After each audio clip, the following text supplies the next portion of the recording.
नमस्कार मित्रांनो, तुम्हाला एक विनंती आहे की व्हिडिओ फक्त 5 मिनिटाचा असणार आहे आणि पूर्ण व्हिडिओ बघा. आपण नाच गाण्याची व्हिडिओ तर बघतोच, खूप महत्त्वाचं आहे आपल्यासाठी.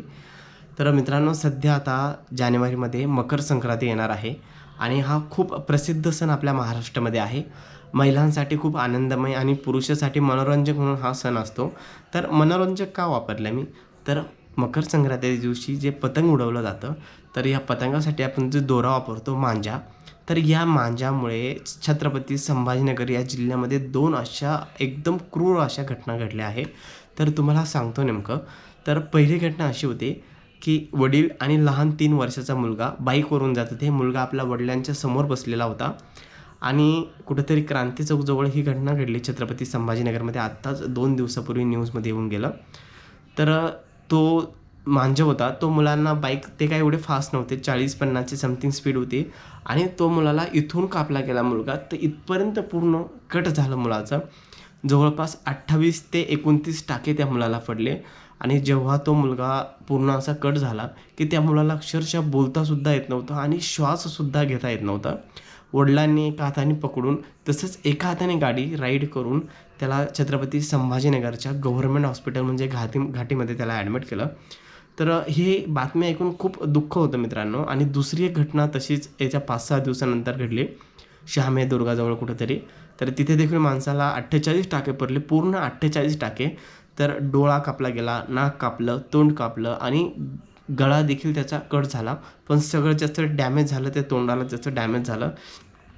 तर मित्रांनो, मला एक सांगायचं, आपण जे सण साजरे करतो, तर हे सण साजरे करणं खरंच योग्य आहे का? जर आपण असं मांजा वापरत असू, हानिकारक गोष्टी वापरत असू, तर योग्य आहे का?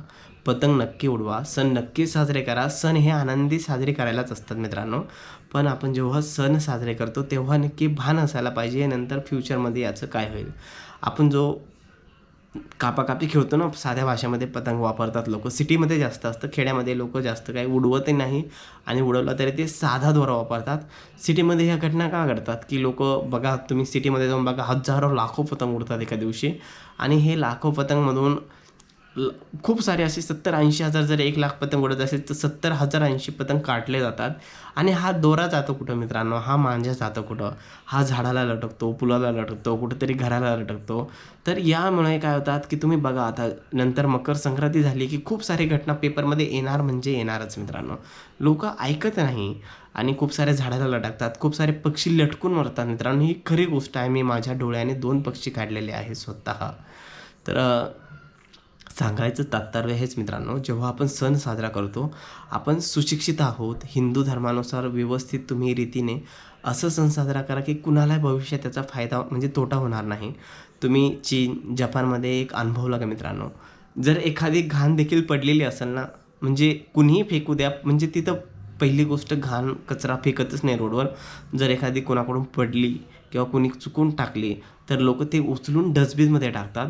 आपल्याकडे लोकं बघतात, कोणीही इकडे-तिकडे दिसतं का आणि घाण टाकून देतात. एवढी आपली महाराष्ट्राची किंवा भारताची परिस्थिती आहे.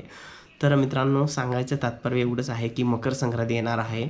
तर तुम्ही घेतानाच लोकं थोड्या पैशासाठी मांजा लपून-छपून विकतात. आज महानगरपालिका किंवा राज्य सरकार कारवाई करत आहे मांजावर, तरी लोकं आज लपून-छपून मांजा विकत आहे, लोकं घेत आहे. तर का मित्रांनो? मांजा घेऊन काय करायचं आपल्याला? पतंग उडवायचा ना, नक्की साधा पतंग, साधा दोरा उडवा. आणि तसं साधा उडवला तरी खूप सारे पक्षी मरतात त्याने, गुंततात त्याच्यामध्ये. तरी देखील तुम्हाला आनंद घ्यायचा तर साधा दोरा उडवा. मांज्यामुळे खूप हानिकारक हा मांजा आहे. सध्या गव्हर्नमेंट त्याच्यावर बॅन करत आहे. तरी देखील लोकं आज लपून-छपून विकत आहे, काही लोकं घेत आहे. तर असं करू नका मित्रांनो. हा मकर संक्रांती सण एकदम छान साजरा करा. आणि आपण सुशिक्षित आहोत, आपला महाराष्ट्र आहे. तर आपणच स्वतः निर्णय घ्यायला पाहिजे. या गोष्टी कोणी शिकायला पाहिजे. जर जोपर्यंत आपलं जळत नाही, तोपर्यंत आपल्याला कळत नाही. ही जी म्हण आहे ना, ही खरी आहे मित्रांनो. जर त्या आपण बघितले 2 इसम आहे, तो छोटा मुलगा आहे. त्याच्या वडिलांना काय वाटत असेल? त्याच्या मनामधून खूप द्वेष देत असेल. ज्या माणसाचं नाक, तोंड, चेहरा कापला गेला, त्याचं मन काय म्हणायला पाहिजे? पण त्यांना आता जाणीव असेल या गोष्टीची, की करू नये. पण जोपर्यंत आपल्याकडे जी गोष्ट घडत नाही किंवा आपल्याला दुःख पोहोचत नाही, तोपर्यंत त्या माणसाला कळत नाही.